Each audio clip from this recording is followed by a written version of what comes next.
आज हम लोग डिस्कस करने वाले हैं एक चैप्टर के न्यूमेरिकल्स पे। गतिमान आवेश एवं चुंबकीय क्षेत्र नाम से जो चैप्टर है उस चैप्टर के न्यूमेरिकल्स पे हम लोग डिस्कस करेंगे, जिसमें पहला क्वेश्चन बोर्ड पे मेंशन है। दिए गए चित्र में एक सीधे चालक में 2 एम्पियर की धारा प्रवाहित हो रही है। चालक से 2.73 सेंटीमीटर की दूरी पर एक बिंदु P पर चुंबकीय क्षेत्र का मान व दिशा ज्ञात करो। इस पूरे कॉन्सेप्ट के अंतर्गत हमें 2 मान ज्ञात करने हैं, एक तो चुंबकीय क्षेत्र का मान और एक चुंबकीय क्षेत्र की दिशा। लेकिन इस चित्र की सहायता से चलिए सबसे पहले दिए गए मानों का हम उल्लेख करते हैं।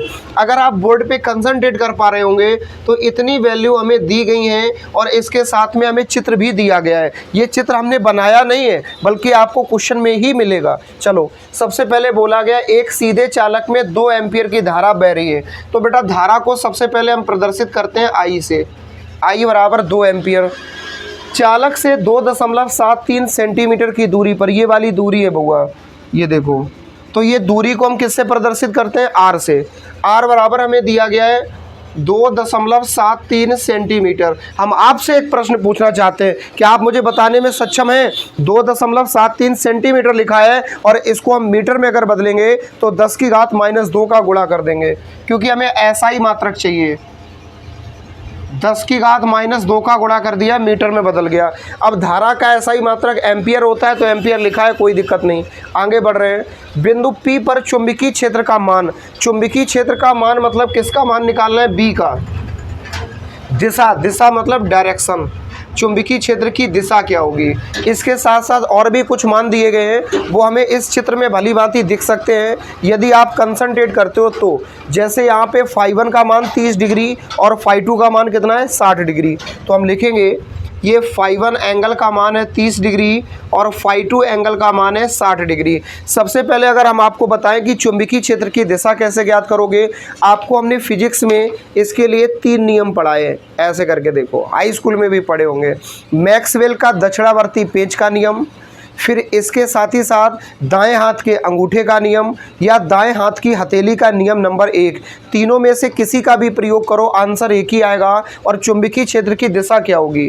यदि हम इसमें दाएं हाथ की हथेली का नियम नंबर 1 लगाते हैं तो इसमें धारा कहाँ बह रही है? नीचे। बिंदु P कहाँ है जहाँ चुंबकीय क्षेत्र ज्ञात करना है? वो इधर। तो ये है दाएं हाथ की हथेली का नियम। मतलब दायां हाथ लेंगे और अंगूठा को हम धारा की दिशा में करेंगे। धारा नीचे बह रही है तो अंगूठा नीचे बहेगा और अंगुलियां उस बिंदु P की ओर होंगी जहां चुंबकीय क्षेत्र ज्ञात करना है। तो हथेली के लंबवत धक्का देने की दिशा चुंबकीय क्षेत्र की दिशा होगी। तो चुंबकीय क्षेत्र की दिशा पता चल गई, कहाँ है? बाहर की ओर। कागज तल के लंबवत बाहर की ओर। तो पहले दिशा लिख दे रहे हैं। दिशा कागज तल के लंबवत बाहर की ओर। और आपको यह भी हमने बताया कि चुंबकीय क्षेत्र की 2 ही दिशाएं होंगी, या तो कागज तल के लंबवत अंदर की ओर या कागज तल के लंबवत बाहर की ओर। चलो अब हम मुद्दे पे काम कर लेते हैं। चुंबकीय क्षेत्र का मान ज्ञात कर लेते हैं। इसको हमने इसके संबंध में आपको एक डेरिवेशन कराया है, 5 नंबर का है। एक समान चुंबकीय क्षेत्र के संबंध में कि एक सीधे धारावाही चालक तार रुजुरेखीय चालक तार के निकट चुंबकीय क्षेत्र के निगमन। तो यहाँ पे सूत्र से एक मान आया था, लिखेंगे प्रश्नानुसार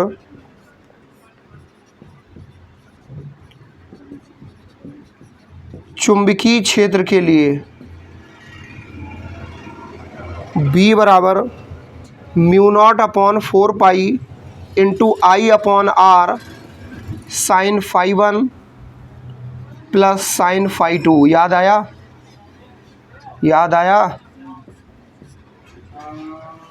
B बराबर μ0/4 pi into I/R sine φ1 plus sine φ2। मान रखो B बराबर μ0/4 पाई का मान कितना है?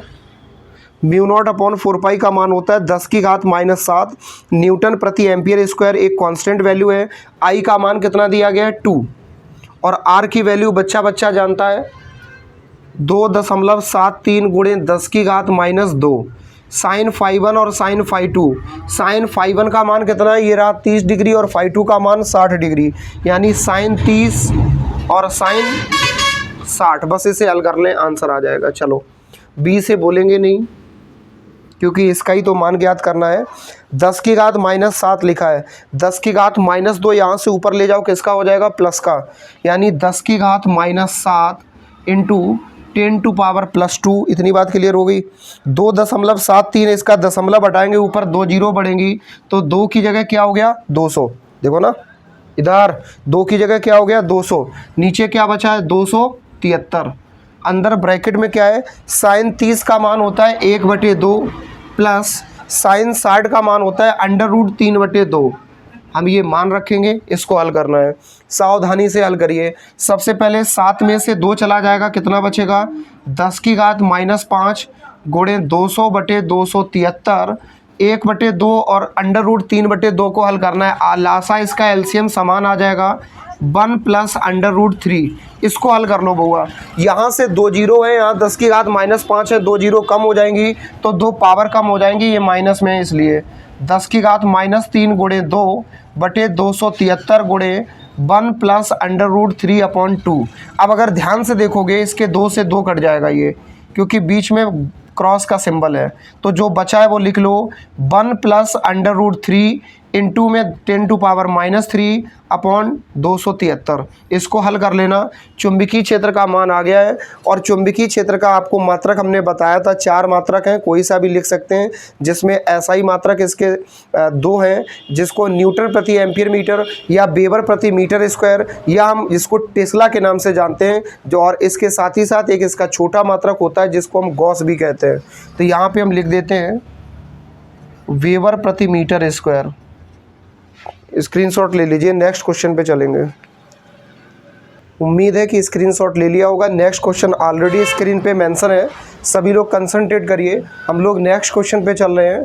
क्वेश्चन क्या है, संलग्न चित्र में प्रदर्शित वर्गाकार धारावाही फ्रेम ABCD के केंद्र O पर चुंबकीय क्षेत्र ज्ञात करो। फ्रेम की भुजा की लंबाई a मीटर है, यानी इसकी आकृति वर्गाकार रूप में हमें दी गई है, जिसमें एक भुजा अगर a मीटर की दी गई है तो ये इसका सीधा मतलब है कि इसकी चारों भुजाओं की माप कितनी हो गई a मीटर।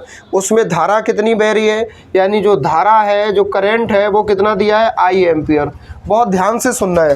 प्रत्येक भुजा a metre a metre a metre, वर्गाकार है, चारों भुजाएं समान होगी। इसके केंद्रक बिंदु पर इन चारों भुजाओं के कारण कुल चुंबकीय क्षेत्र का मान हमें ज्ञात करना है। तो हम कॉन्सेप्ट की शुरुआत करते हैं।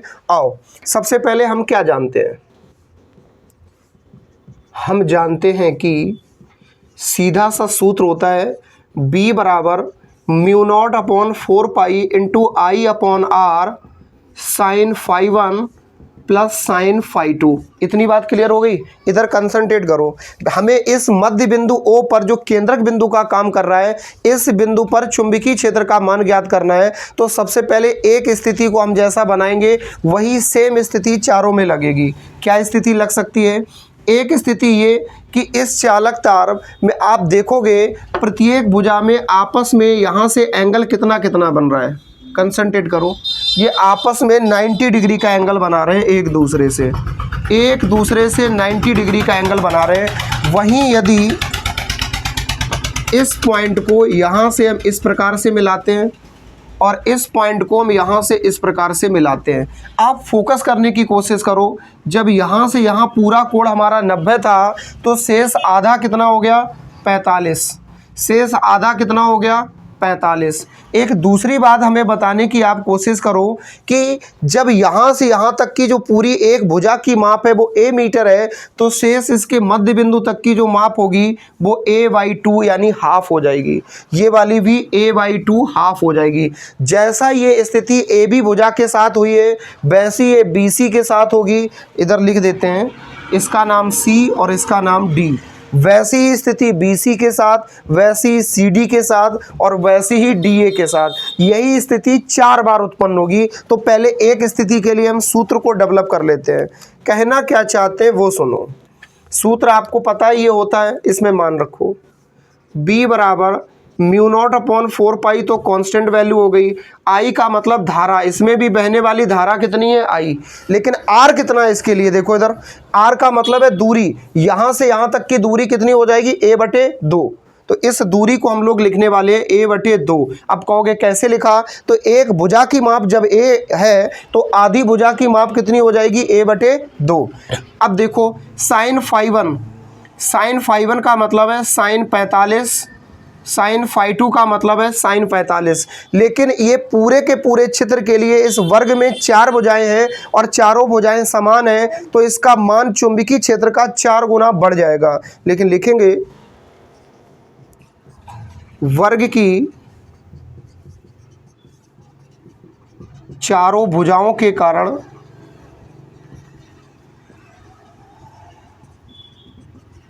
चुंबकीय क्षेत्र, तो इसका ठीक 4 का गुणा कर दो, इसमें बात खत्म हो गई। कर दिया, बाकी जो लिखा है ऐसे ही लिख दो, mu naught upon 4 pi into I upon a बटे 2 लिखा है, इस a बटे 2 को ऐसा ही लिख दो और 2 हमारा ऊपर चला जाएगा। साइन 45 का मान 1 प्लस साइन 45 का मान 1, 1 और 1 जुड़ जाएगा, कितना हो जाएगा 2, और इस 2 का हमें करना है ऊपर गुणा। चलो ध्यान से इसको हल करो, 4 को ऐसे ही लिख लो, म्यू नॉट अपॉन 4 पाई का मान बच्चा जानता है 10 की घात -7 होता है। 2 का आई में गुणा करेंगे तो 2i, अपॉन में क्या लिखा है a, और 1 को 1 में जोड़ेंगे तो 2 हो जाएगा और 2 का इसके साथ हो जाएगा गुणा। इसको हल कर लो, b बराबर आ जाएगा 4 दूनी 8 और 8 दूनी 16, 16i बटे a गुणे 10 की घात -7। ये मेरा लाला फाइनली आंसर आ गया, और इसका मात्रक लिख सकते हैं टेस्ला। स्क्रीनशॉट ले लीजिए फटाफट। नेक्स्ट क्वेश्चन बोर्ड पे लिखा हुआ है, एक लंबे सीधे तार में 12 एम्पीयर की धारा बह रही है, तार से 48 सेंटीमीटर की दूरी पर चुंबकीय क्षेत्र की तीव्रता का मान ज्ञात करो। तो सबसे पहले हमारा प्राइमरी काम है कि दिए गए मान लिखेंगे, लेकिन आप कंफ्यूज ना हो इसलिए आपको हम सूत्र का बेसिक मतलब समझा देते हैं। आपको हमने एक इसी चैप्टर में डेरिवेशन के रूप में एक फॉर्मूला पढ़ाई थी, ऋजुरेखीय धारावाही चालक तार के निकट चुंबकीय क्षेत्र की तीव्रता या चुंबकीय क्षेत्र का मान निकालने का। वहीं उसी के हमने विशेष स्थितियों में आपको यह भी बात बताई थी, यदि चालक तार ऋजुरेखी का ना होके यानी परिमित लंबाई का ना होके, अगर कोई चालक तार अनंत लंबाई का है, यदि कोई चालक तार ऐसा है जो अधिक से अधिक लंबा है, उसके लिए चुंबकीय क्षेत्र का सूत्र हमने अलग बताया था। यानी 2 सूत्र है, बहुत ध्यान से देखिएगा। ये सूत्र उस समय है जब चालक तार किसी परिमित लंबाई का है, लेकिन इसी में अगर अनंत लंबाई का या अधिक लंबाई का कोई चालक तार होता है, उस समय ये सूत्र हमारा ट्रांसफॉर्म होके हो जाता है mu naught upon 2 pi into I बटे आर। हो कैसे जाता है, इसमें फाई 1 और फाई 2 का मान हम 90 डिग्री रखते हैं, साइन 90 का मान 1 1 1 जुड़ जाएगा, 2 हो गया और 2 दूनी 4 हो गया, ये आंसर आ जाता है। तो यहाँ पे हम ये वाला सूत्र नहीं बल्कि ये वाला सूत्र लगाएंगे। इतनी कॉन्सेप्ट क्लियर हो गई। चलिए सबसे पहले हम मान रखते हैं, दिए गए मान इज्जत के साथ रखते हैं। एक लंबे सीधे तार में 12 एम्पियर की धारा, तो आई बराबर दिया है 12 एम्पियर, 48 सेंटीमीटर की दूरी पर, तो आर बराबर है 48 सेंटीमीटर। आप हमें बताइए सेंटीमीटर को हम मीटर में कैसे बदल सकते हैं, या तो 100 से भाग कर दें या फिर हम इसमें क्या करें 10 की घात -2 का गुणा कर दें। अब बेचारा सीएम से क्या हो गया, एम हो गया। हमें मान किसका चाहिए, चुंबकीय क्षेत्र की तीव्रता बी बराबर, तो लिखेंगे mu naught upon 2 pi into I बटे आर। मान रखो म्यू नॉट अपॉन 2 पाई का मान कितना होगा, और निकालना सिखाते हैं। म्यू नॉट अपॉन 4 पाई का मान हमने बताया 10 की घात -7। अब हमें किसका चाहिए, 2 पाई का, तो 2 यहाँ से हटाओ, तो इसका हम पोस्टमार्टम करके लिख सकते हैं 2 गुणे 2 पाई बराबर 10 की घात -7। अभी भी 2 हटा नहीं है, इस 2 को भाग में उधर भेजो, किस में हो जाएगा, गुणा में। तो हम इसको लिख सकते हैं म्यू नॉट अपॉन 2 पाई बराबर 2 गुणे 10 की घात -7। अभी क्लियर हो गया, यानी इसी को हल करके ये आया है। तो फाइनली हम लिखेंगे म्यू नॉट अपॉन 2 पाई का मान है 2 गुणे 10 की घात -7 इंटू में क्या लिखा है, आई का मान कितना है 12, आर का मान कितना है 48 गुणे 10 की घात -2। हल करो, बच्चों वाली कैलकुलेशन है, कर पाओ तो ठीक है, नहीं तो हम तो जिंदा बैठे ही है। 12 एकम 12, 12 चौको 48, 2 दूनी 4, जो बचा है उसको समेटो। यहाँ कुछ नहीं बचा, यहाँ कुछ नहीं बचा, 10 की घात -7, यहाँ क्या बचा नीचे 2 गुणे 10 की घात -2। I am right. ये हमारा 10 की घात -2 ऊपर चला जाएगा, इसको हम इज्जत से लिख सकते हैं, 2 से बात ना करो, 10 की घात -7 गुणे 10 की घात -2 ऊपर चला गया, 10 की घात +2 और बटे में क्या बचा है 2। b बराबर 7 में से 2 चला गया, 10 की घात -5 बटे में कितना है 2। अब हम 10 की घात -5 में 2 का भाग नहीं करेंगे। यहाँ पे अगर कुछ भी नहीं है तो अपने मन से लिख सकते हैं 1 गुणे 10 की घात -5 बटे 2। 1 में 2 का भाग करेंगे कितना आएगा, चलो बचपन में घुमा लाएं। 1 में 2 का भाग 2 से देना है 1 में, तो जाएगा नहीं, दशमलव लगाएंगे, 0 बढ़ाएंगे, 2 पंचे 10, कितना आ गया लाला 0.5, यानी 0.5 इंटू 10⁻⁻5 आंसर आ गया। इसके 4 मात्रक हैं, कोई सा भी रख दो, लेकिन गॉस नहीं रख सकते, 3 में कोई सा रख सकते हैं, गॉस छोटा मात्रक होता है। तो इसको हम लिखेंगे वेबर प्रति मीटर स्क्वायर, चाहे हम लिख दें न्यूटन प्रति एम्पियर मीटर, चाहे लिख दें टेस्ला, एक ही बात है, ये तीनों समानार्थी है। क्लियर, स्क्रीनशॉट मारिए फटाफट दबा के। Dear students, next question board पे मेंशन है, कंसंट्रेट करिए। एक लंबे सीधे तार में 10 एम्पियर की वैद्युत धारा प्रवाहित हो रही है। एक इलेक्ट्रॉन फलाने ढिकाने मीटर प्रति सेकंड के वेग से तार से 20 सेंटीमीटर की दूरी पर तार के समांतर धारा की दिशा में गति कर रहा है, तो इलेक्ट्रॉन पर लगने वाले बल का मान तथा इसकी दिशा ज्ञात करो। पहले इज्जत के साथ वो मान लिखते हैं जो हमें दिए गए हैं। चलो शुरू करते हैं। 10 एम्पियर की धारा, जो पहली गिवन वैल्यू है वो हमें करंट आई का मान दिया गया है 10 एम्पियर।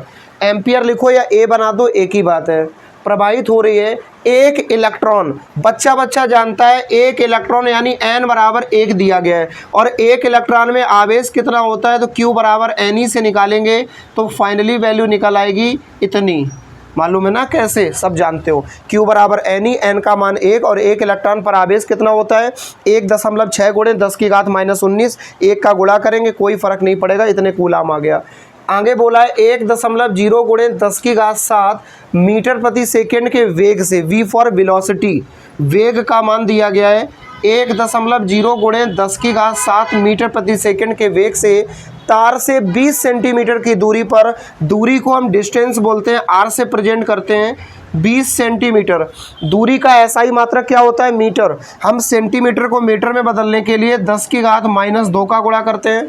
दूरी पर तार के समांतर धारा की दिशा में गति कर रहा है, तो इलेक्ट्रॉन पर लगने वाले बल का मान, हमें बल F का मान और दिशा यानी डायरेक्शन को ज्ञात करना है। हम आपसे पूछना चाहते हैं, क्या आप मुझे बताना चाहेंगे यहाँ पे बल का मान क्या होगा। इस चैप्टर में आपने बल के लिए बलबलाते हुए 2-3 फार्मूले पढ़े हैं।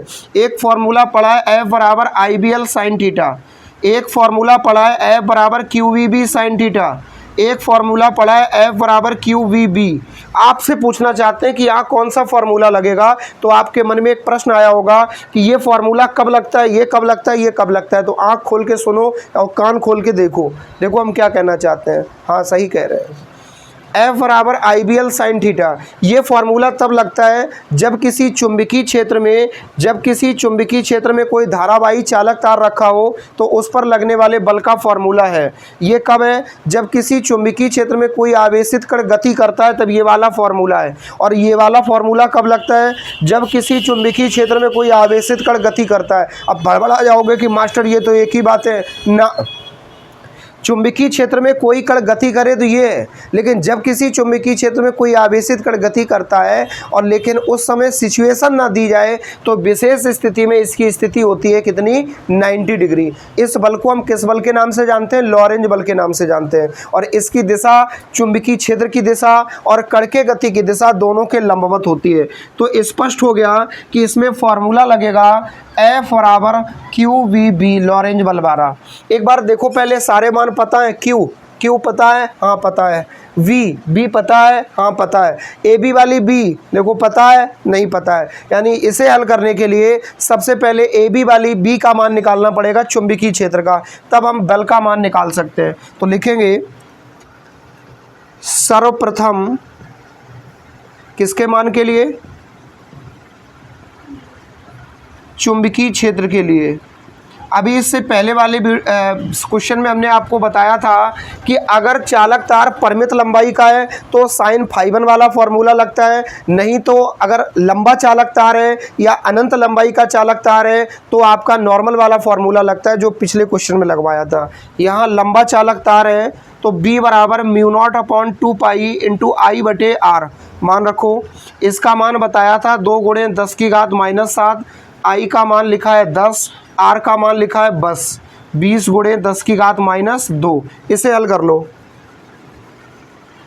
b से बोलेंगे नहीं, ध्यान से देखो, 0 से 0 कट गया, 2 से 2 कट गया, 10 की घात -2 ऊपर चला जाएगा, जो बचा है वो लिखो। देखो 10 की घात -7 रह गया है, 10 की घात -2 ऊपर चला गया, प्लस का हो गया, क्या बचा 10 की घात -5। हमें चुंबकीय क्षेत्र का मान निकल आया। अब ये मत समझो कि कोई बहुत बड़ी उपलब्धि मिल गई, खाक उपलब्धि मिल गई, जब बी का मान पूछा नहीं गया तो निकाल के हासिल क्या कर लिया। एक सिचुएशन, एक स्थिति, एक परिस्थिति जिससे आगे की नई स्थिति बन सकती है। अब हम लिखेंगे प्रश्नानुसार बल के लिए। ये बल वो बल है जब किसी चुंबकीय क्षेत्र में कोई आवेशित कण गति कर रहा है, तो इस समय बल का फॉर्मूला लगाते हैं F बराबर QVB। मान रखो Q का मान कितना दिया गया है, चीख चीख के Q का मान दिया गया है 1.6 गुणे 10 की घात -19। V for velocity, V for velocity 1.0 गुणे 10 की घात 7। AB वाला B का मान है 10 की घात -5। इसे हल करो, 55 में चलो, कंसंट्रेट करो। यहाँ पे कोई पावर नहीं तो कितनी है प्लस, दशमलव के बाद 0 लिखा है, दशमलव और 0 को हटाया जा सकता है, 1 का गुणा करेंगे कोई फर्क नहीं पड़ेगा। कितना बचा 1.6। इसके बाद में 10 की घात -19, 10 की घात -5 समान चिन्ह जुड़ जाएंगे, 19 5 24। 24 में 7 घटा दो, 7 प्लस का है, तो 24 में 7 घटाओगे तो बताओ कितना बचेगा 10 की घात -17। पक्का? हाँ, तो यही आ गया। और बलबलाता हुआ बल का मात्रक होता है न्यूटन, सबको पता है। दे मारो स्क्रीनशॉट। और हाँ, इसकी दिशा कहाँ होगी, इसकी दिशा हो जाएगी कागज तल के लंबवत बाहर की ओर।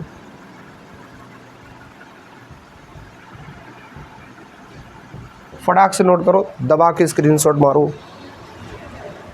प्यारे बच्चों, बोर्ड पे कंसंट्रेट करिए। नेक्स्ट क्वेश्चन स्क्रीन पे मेंशन है, एक लंबे तार में 50 एम्पीयर की धारा है, इसमें 20 सेंटीमीटर की दूरी पर एक इलेक्ट्रॉन इतने मीटर प्रति सेकंड के वेग से गति करता है। इलेक्ट्रॉन पर लगने वाले बल का परिमाण का मान बताओ, यानी क्वांटिटी कितनी होगी, उसमें फोर्स कितना लग रहा होगा। स्थितियां 2 दी गई हैं, जब इलेक्ट्रॉन तार के समांतर धारा की दिशा में गतिमान है, जब इलेक्ट्रॉन तार की ओर गतिमान है। स्थिति चाहे कोई सी भी हो, आप एक पॉइंट बेहतर तरीके से समझ लीजिए कि इस स्थिति में चाहे तार की ओर गतिमान हो, चाहे धारा की दिशा में गतिमान हो, चाहे धारा के समांतर गतिमान हो, हर स्थिति में लगने वाले बल का मान समान होगा, क्योंकि बल का मान दूरी पर कभी निर्भर ही नहीं करता।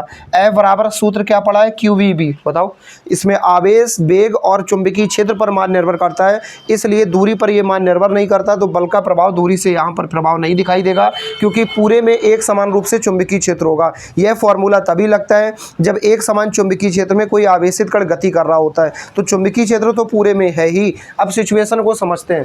अब बात जो मान दिए गए वो पहले लिखेंगे, अर्थात दोनों के लिए बल एक ही होगा, तो बस एक स्थिति को समझ लो, दूसरी अपने आप समझ जाओगे। चलो मान लिखो, एक लंबे तार में 50 एम्पीयर की धारा, तो I बराबर 50 एम्पीयर, इससे 20 सेंटीमीटर की दूरी पर, तो R बराबर 20 सेंटीमीटर, मीटर में बदलो 10 की घात -2 मीटर, गुणा हो गया एक इलेक्ट्रॉन। तो सबको पता है एक इलेक्ट्रॉन तो n का मान है, इसमें एक इलेक्ट्रॉन पर आवेश कितना होता है, Q बराबर n इंटू ई से निकालेंगे तो 1.6 गुणे 10 की घात -19 कूलाम आएगा। ये 9 बना है, बड़बड़ा ना जाना। फिर आगे क्या लिखा है, इलेक्ट्रॉन पर लगने वाले बल का परिमाण बताओ, हमें F का मान निकालना है। आगे बढ़े, F का मान कितना होगा। स्थितियां 2 हैं, दोनों स्थिति में चाहे कोई सी भी हो, F बराबर QVB फॉर्मूला लगेगा। इसमें हमें चुंबकीय क्षेत्र का मान नहीं पता है, तो सबसे पहले लंबा तार है, तो लिखेंगे सर्वप्रथम चुंबकीय क्षेत्र के लिए चुंबकीय क्षेत्र का मान हमें मजबूरी में निकालना पड़ेगा। और लंबा तार है तो फॉर्मूला क्या लगाएंगे, B बराबर μ0/2 इंटू I/R। मान रखो, इसका मान हो जाएगा 2 गुणे 10 की घात -7, I का मान 50 है और R का मान चीख चीख के लिखा है 20 गुणे 10 की घात -2। हल करो, 0 से 0 कट गया, 2 से 2 कट गया, जो बचा है इसको कायदे से इधर लिख लो। B बराबर 10 की घात -7 और यहाँ कितना बचा है 5 गुणे ये 10 की घात -2 नीचे ऊपर चला जाएगा, किसका हो जाएगा, प्लस का, 7 में से 2 घटा दो तो b बराबर आ गया 5 गुणे 10 की घात -5। ये चुंबकीय क्षेत्र का मान आ गया, जिसका मात्रक हम टेस्ला लिख सकते हैं। खुश ना हो, आंसर नहीं आया। अब पहली स्थिति लगाओ। पहली स्थिति लिखेंगे, प्रश्नानुसार बल का सूत्र क्या होगा, QVB। मान रखो Q का मान कितना दिया गया है, 1 इलेक्ट्रॉन था, 1.6 गुणे 10 की घात -19। वेग V फॉर वेलोसिटी का मान कितना है, ये वेलोसिटी का मान अभी लिखा नहीं था, ये लिखा है देखो, इतने मीटर प्रति सेकंड के वेग से। तो V बराबर था 1.6 गुणे 10 1.0 गुणे 10 की घात -6 मीटर प्रति सेकंड। तो V का मान लिखो, माइनस नहीं बउआ प्लस है। देखो V का मान है 1.0 गुणे 10 की घात 6। और AB वाला चुंबकीय क्षेत्र कितना लिखा है, देखो AB वाला चुंबकीय क्षेत्र का मान अभी ताज़ा आया है 5 गुणे 10 की घात -5। बस इसे हल कर लो। दशमलव के बाद की 0 हट जाएगी, 1 का गुणा करेंगे कोई फर्क नहीं पड़ेगा। 1.6 का 5 में करेंगे 16/80। 1 अंक बाद दशमलव लगाए तो लगा दो, 16/80। अब पावर वाली मटेरियल को हल करो। यहाँ 10 की घात -19 है, यहाँ 10 की घात -5 है। ध्यान से हल करो, 19 में और 5 को जोड़ दो, कितना हो गया 24। 10 की घात 19 और 5 को अगर आप ऐड करोगे तो 24 हो गया। और 24 में ये पावर 6 जो है वो प्लस की है। 24 में 6 घटा दो, कितना बचा 18। यानी 10 की घात 18 बचा ना, -18। बताओ कोई दिक्कत तो नहीं, बोलो। यहाँ पे बचा 10 की घात -18। यही बल का मान आ गया, इसका मात्रक हो जाएगा न्यूटन। फटाफट इसको नोट कर लीजिए। अब स्क्रीनशॉट बाद में लेते रहना। अब हम आपसे विदाई लेना चाहते हैं इस वीडियो में। अभी तक चैनल सब्सक्राइब नहीं किए हैं आप तो कर लीजिए, और इसके साथ स्क्रीनशॉट ले लीजिएगा। अपने मित्रों के साथ चैनल का लिंक शेयर करके उनको भी जानकारी दीजिए, स्क्रीनशॉट ले लीजिए। मिलते हैं नेक्स्ट वीडियो में। अरे हाँ बउआ, एक सेकंड स्थिति की हम बता तो दिए ही है, लेकिन फिर से रिवाइज करा देते हैं कि जो सेकंड स्थिति है उसमें भी बल का मान इतना ही होगा, क्योंकि आपको मालूम है कि हमने अभी बताया था बल का मान दूरी से प्रभावित नहीं होता, चाहे पास आए, चाहे लंबवत गति करे, कोई भी स्थिति हो, चाहे समांतर गति करे।